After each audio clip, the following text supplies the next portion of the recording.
She thought she knew her husband. She thought she knew the man she married. Until she found the messages. 5,000 messages in just 1 month, all to another woman. When Olivia Parker confronted her husband with the evidence of his betrayal, she couldn't have known it would be the last thing she ever did.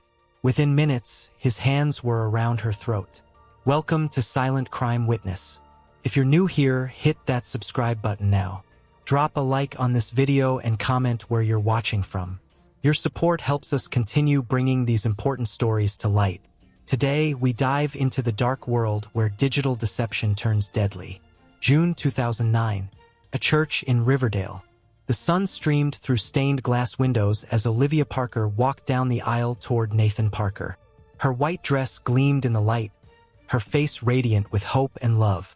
At 25, Olivia was everything Nathan could have wanted: beautiful, devoted, trusting. But Nathan Parker was already living a double life. He was charming, that's what everyone said about him, recalled Olivia's sister. But there was something in his eyes, something cold. I saw it at the wedding. I wish I'd said something. Behind his confident smile and easy manner, Nathan harbored dark secrets. Even as he pledged his eternal love to Olivia, he was already planning his next conquest. The story of Olivia and Nathan Parker begins like many others. A seemingly perfect couple with their whole lives ahead of them. They met at Homestyle, a large retail store where they both worked in 2006. Olivia was a customer service representative, known for her warm smile and genuine care for customers.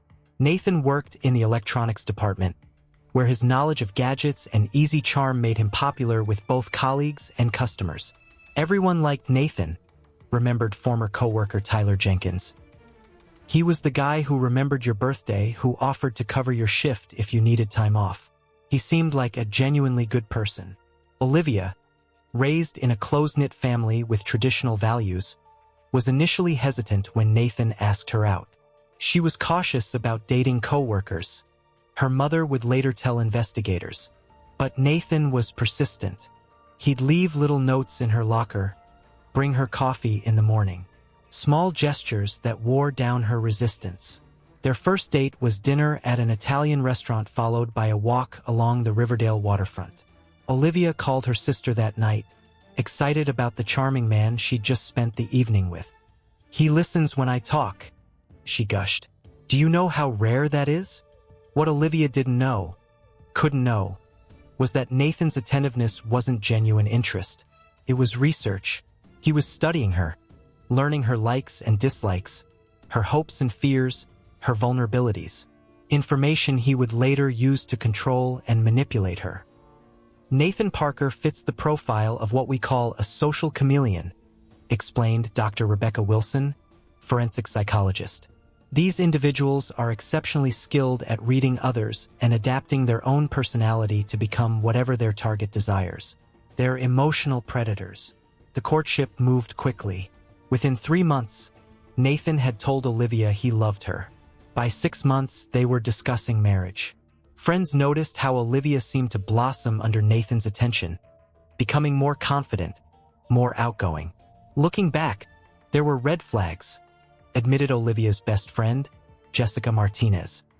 He always needed to know where she was, who she was with. He'd check her phone when she wasn't looking. But he was so good at making it seem like he was just interested, just protective, not controlling. Nathan's need for control extended beyond Olivia. He cultivated an image at work as the perfect employee, always willing to take on extra responsibilities, always ready with a solution to workplace problems. He was promoted to department manager within a year of starting at Homestyle. He was ambitious, noted his former supervisor. Always looking for the next opportunity, the next step up. There was nothing wrong with that, but there was something calculated about it. Like every move was part of a larger strategy. That strategy included leaving Homestyle in early 2008 for a better-paying position at TechConnect, a mobile phone retailer with locations throughout the region. The new job came with higher status, a company car, and something else Nathan craved: access to new potential conquests. It was during a training session at TechConnect's regional headquarters that Nathan met Vanessa Mitchell, A single mother who managed one of the company's busiest stores. Vanessa was smart, ambitious, and, crucially for Nathan, vulnerable. Recently divorced, struggling to balance work and parenting, she was flattered by the attention of the handsome new hire. "He made me feel seen," Vanessa would later testify. "He'd text me late at night, asking how my day went, if my son was feeling better after being sick. Things my ex-husband never bothered with." The texts soon turned flirtatious, then explicit. Nathan suggested they meet for drinks after a regional manager's meeting. Drinks led to dinner, dinner led to his hotel room.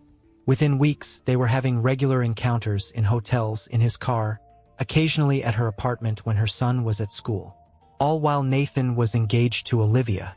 "Nathan couldn't be alone with just one woman," explained Dr. Wilson. "He needed constant validation, constant conquest. It wasn't about love or even sex. It was about power." 3 months before their wedding, Olivia discovered Nathan's affair with Vanessa. She had borrowed his laptop to check her email and found hundreds of messages between them. The messages detailed their encounters in graphic terms, with Nathan often messaging Vanessa within minutes of being intimate with Olivia. He would tell Vanessa how much better she was than his boring fiancée. A friend of Olivia's recalled her saying, how he was only marrying Olivia because she was safe and stable. Reading those messages destroyed something in Olivia. Devastated, Olivia confronted Nathan with tears streaming down her face, her world crumbling around her. She had already sent out wedding invitations. Her dress was being altered. Her family had paid deposits on the venue and catering. Nathan's response was a masterclass in manipulation. First came denial. The messages were taken out of context. Vanessa was obsessed with him. He was just being nice. When Olivia presented irrefutable evidence, he switched to minimizing. It was just flirting. Nothing physical ever happened. When she revealed she knew about their hotel meetings, he moved to the final phase. Tearful confession and promises of change. "I can change," he promised, taking her hands in his. "I'll never do it again. You're the only one I want. I was confused, stressed about the wedding. Please, Olivia. I love you. I can't lose you," he cried. He begged. He even suggested couples counseling. And Olivia, who had invested 3 years of her life in this relationship, who faced the humiliation of canceling a wedding, who truly loved the man she thought Nathan was, made the fatal mistake of believing him.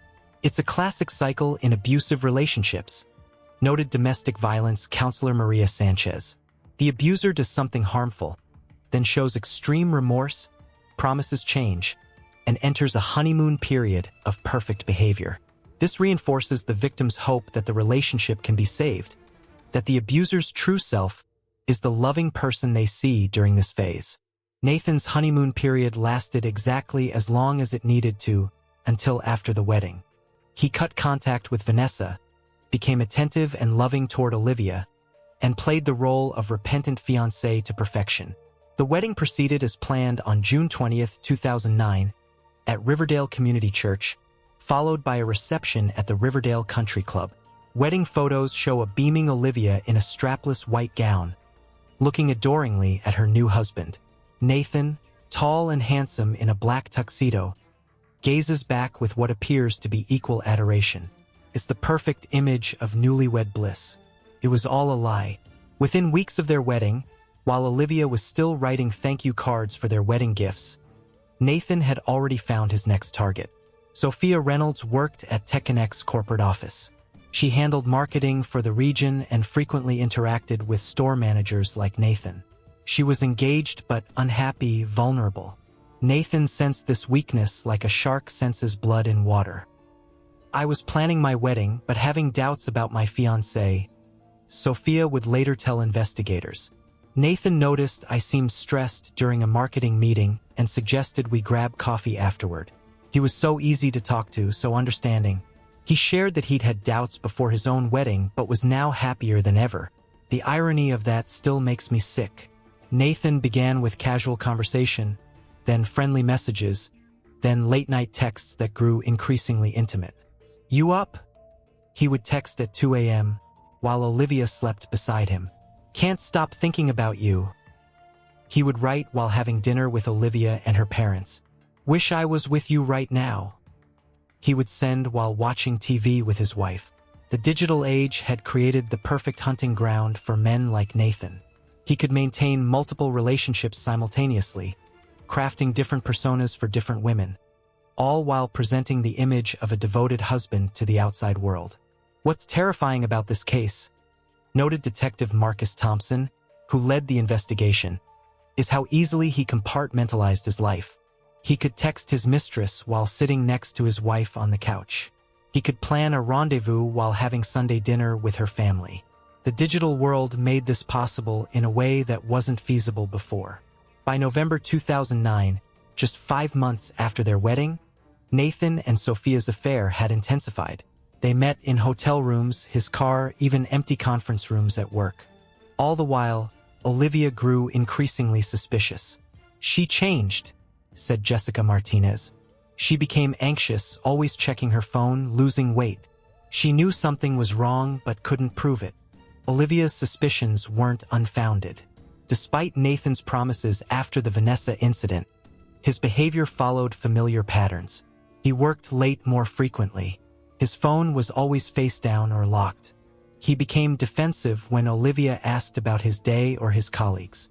The night before she died, Olivia called me. Jessica revealed during the investigation. She said Nathan had been acting strange for weeks. He'd get texts and leave the room to respond. He'd password protected his laptop, which he'd never done before. She was afraid he was cheating again, but also afraid to know the truth. Then came the moment that would set the tragedy in motion. On November 21st, Sophia texted Nathan, "I left him. I'm all yours now." Nathan replied, "I left her too, staying at my parents' until I find a place."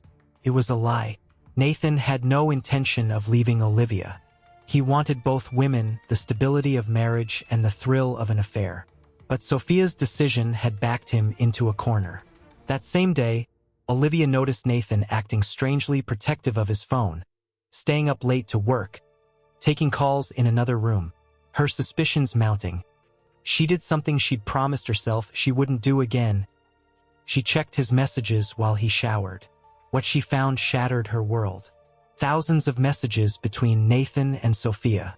Explicit photos, plans to meet, his promise that he'd left Olivia. But it was the hotel receipts she found in his wallet that sealed his fate. Receipts from the Riverdale Inn, dated just 2 days earlier. Room service for 2, a bottle of champagne. For the next week, Olivia said nothing. She gathered evidence, printing messages, photographing receipts. She researched the hotel, confirming her suspicions, all while sleeping next to the man who was betraying her. She was methodical, said Detective Thompson. She built a case like a prosecutor. She wanted to confront him with evidence he couldn't deny. During this week, Olivia also reached out to Vanessa Mitchell, Nathan's previous affair partner. Initially reluctant to speak with her husband's ex-mistress, Vanessa eventually agreed to meet Olivia at a coffee shop far from their usual haunts. Olivia wasn't angry with me, Vanessa later told police. She was determined. She wanted to know everything about my relationship with Nathan, when it started, how he approached me, what he said about her. And she especially wanted to know about the physical aspects. What Vanessa revealed disturbed Olivia deeply. Nathan had a predilection for rough sex, particularly choking. He would put his hands around my throat, Vanessa told Olivia. He said it heightened the pleasure.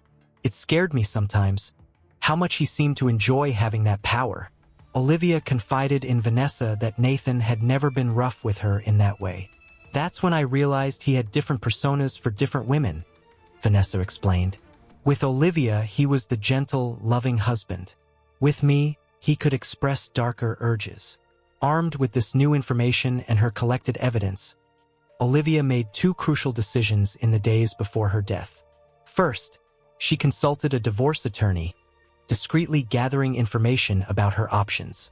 Second, she wrote a letter to Nathan's parents, detailing his infidelities and including copies of some of the most damning messages.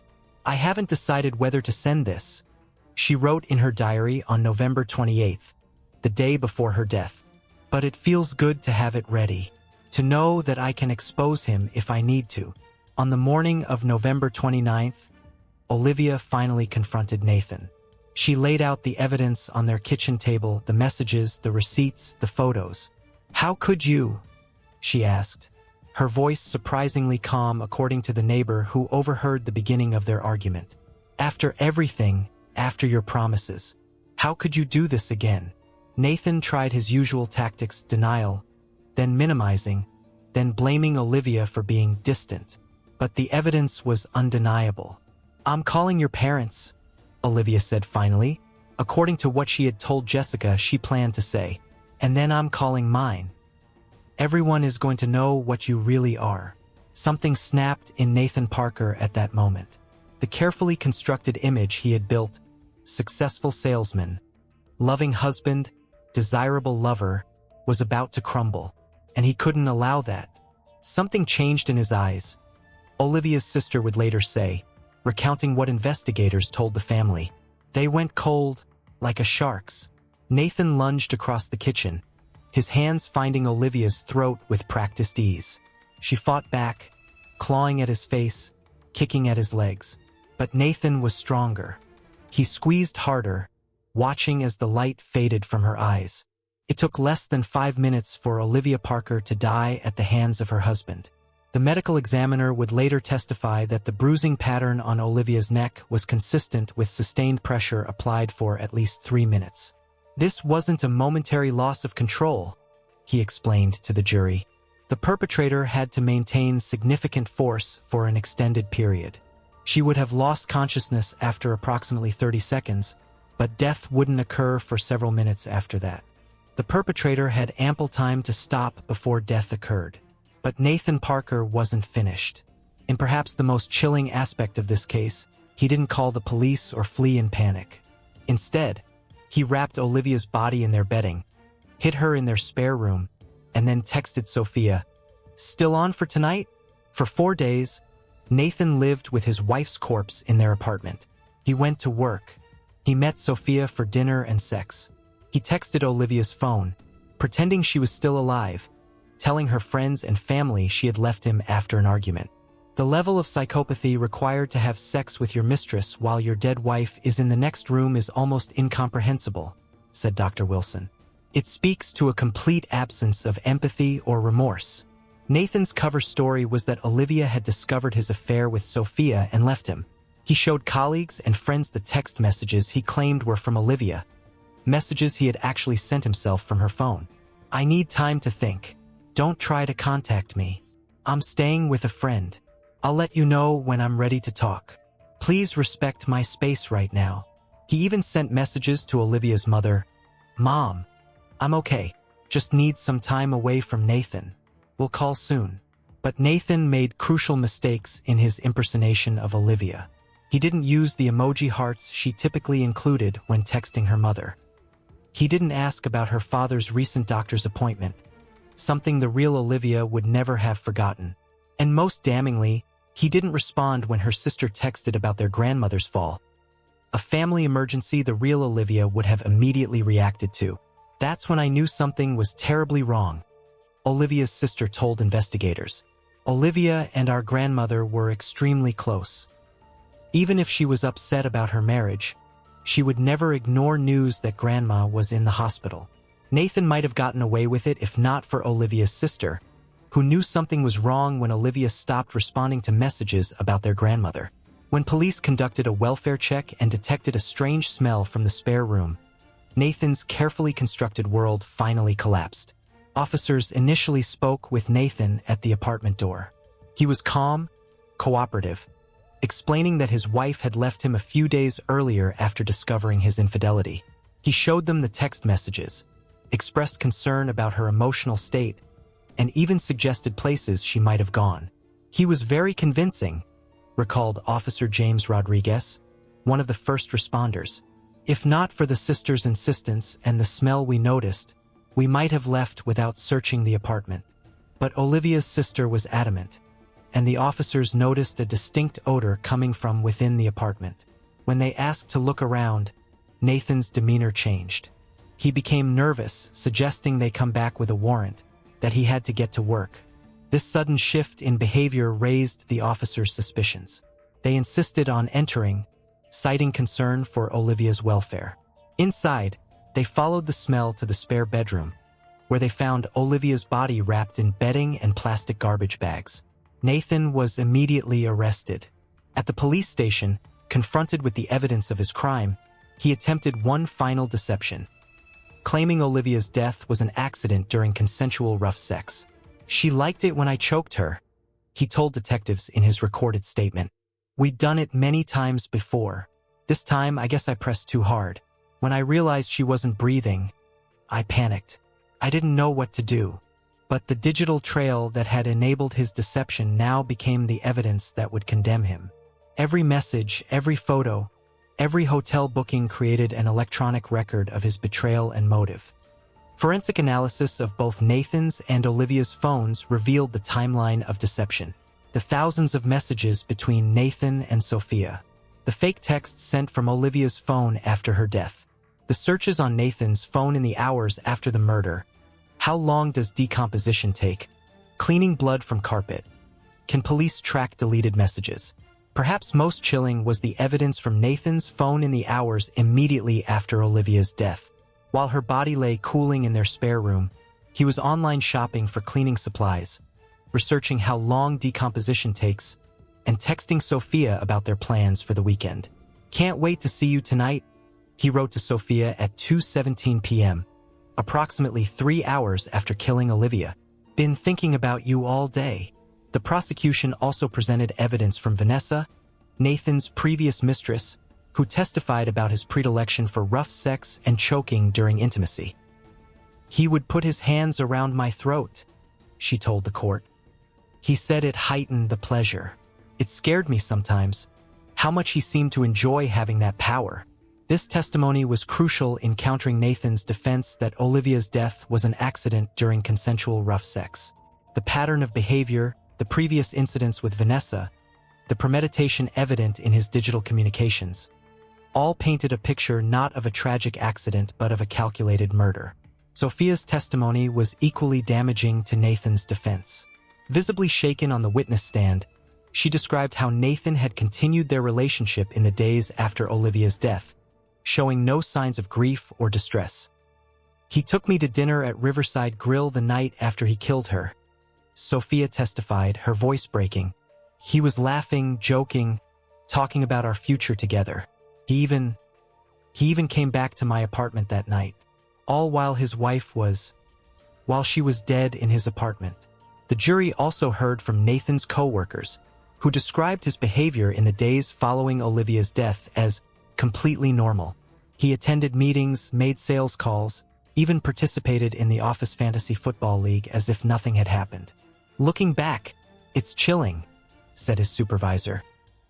"He was sitting in our Monday morning meeting, discussing sales targets, less than 24 hours after strangling his wife. There wasn't a hint that anything was wrong." The defense attempted to portray Nathan as a man who had made a terrible mistake, both in his infidelity and in the accidental death of his wife during intimate relations. They brought in an expert on autoerotic asphyxiation to testify about how such accidents can occur. But the prosecution systematically dismantled this defense. The medical examiner testified that the bruising pattern on Olivia's neck was inconsistent with consensual choking during intimacy. The bruises indicate she was facing her attacker, likely in a standing position based on other bruising on her back consistent with being pushed against a wall or counter, he explained. This was not someone lying down during a sexual encounter. Furthermore, Olivia's diary, recovered from her bedside table, contained no mentions of rough sex or choking fantasies. Instead, it documented her growing suspicions about Nathan's infidelity and her plans to confront him. The final entry, dated the morning of her death, read, "Today I end the lies. Whatever happens, I deserve better than this." After a 3-week trial, the jury deliberated for just 2 hours before returning with their verdict: guilty of first-degree murder. The judge sentenced Nathan Parker to life imprisonment with no possibility of parole for 25 years. As Nathan was led away to begin his life sentence, he showed no emotion, no remorse for taking Olivia's life, no acknowledgement of the pain he had caused. His final act of narcissism was his refusal to apologize, even when given the opportunity to address the court before sentencing. For Olivia's family, the verdict brought justice but not closure. "We lost her twice," her mother said outside the courthouse. "First to him when she married him, and then forever when he took her life." The case of Olivia Parker serves as a stark reminder of the dangers that can lurk behind seemingly normal relationships. It highlights how digital technology has created new avenues for deception and control, but also new abilities for justice and awareness. What's particularly disturbing about this case is how Parker used digital communication to maintain multiple relationships simultaneously, noted Dr. Wilson. In the pre-digital age, it would have been much harder to juggle these different lives. But technology made it easier for him to deceive, and ironically, it also made it easier for him to be caught. The digital footprint left by Nathan Parker provided investigators with a clear timeline of his activities before and after Olivia's murder. Text messages, email timestamps, hotel booking confirmations, and even his internet search history created an electronic trail that proved devastating to his defense. 20 years ago, this kind of evidence simply wouldn't have existed, explained digital forensics expert Dr. Alan Michaels. A cheating spouse might have left physical evidence, hotel receipts, lipstick on a collar, but nothing as comprehensive as what we can recover from digital devices today. This digital trail revealed not just Nathan's infidelity, but his state of mind. The calculated way he maintained separate conversations with Olivia, Sophia, and others. The cold efficiency with which he researched how to dispose of evidence after the murder. The ease with which he continued his normal life, including his affair with Sophia, while Olivia's body decomposed in their apartment.